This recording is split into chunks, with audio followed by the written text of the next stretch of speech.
Dear student, আজকে তোমাদের WP KP ম্যাথের যে সিলেবাসটা সেটা আমি নোট করে নিয়েছি, আমি দেখিয়ে দিচ্ছি। ঠিক আছে, অ্যাকচুয়ালি কী সিলেবাস আছে। 1 নম্বর হচ্ছে তোমাদেরকে নাম্বার সিস্টেম পড়তে হবে, তোমরা নোট করে নিতে পারো খাতায়। 2 নম্বর হচ্ছে এইচসিএফ অ্যান্ড এলসিএম পড়তে হবে, decimal fraction, simplification, square root and cube root, average, problem on numbers, percentage, profit and loss, ratio and proportional, partnership পড়তে হবে। ঠিক আছে, চেন রুল যেটা আছে, চেন রুলটা তোমাদেরকে পড়তে হবে।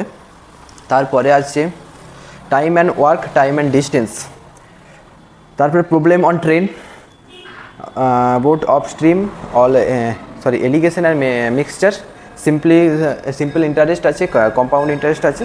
ঠিক আছে, ক্যালেন্ডার আছে, ক্লক আছে, basic algebra, basic geometry, menstruation আর বেসিক ট্রিগোনোমেট্রির যে বেসিক তোমরা সবাই আশা করি নোট করে নিচ্ছো।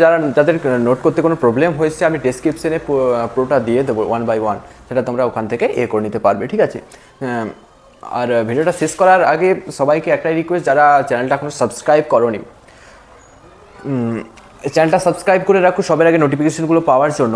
আর এই চ্যানেলে হচ্ছে প্রতিদিন নিয়মিত ম্যাথ করানো হবে, জিকে করানো হবে। ঠিক আছে, যতটা তোমাদের ইন্টারেস্ট পাওয়া যাবে, যতটা তোমাদের রেসপন্স পাওয়া যাবে, তার উপরে ডিপেন্ড করে কিন্তু ক্লাসগুলো হতে থাকবে নিয়মিত। ফুল প্রিপেয়ারের মধ্যে তোমাদেরকে রাখা হবে। তো এর জন্য চ্যানেলটাকে সাবস্ক্রাইব করা খুবই জরুরি, আমাদের নিজেদের মোটিভেট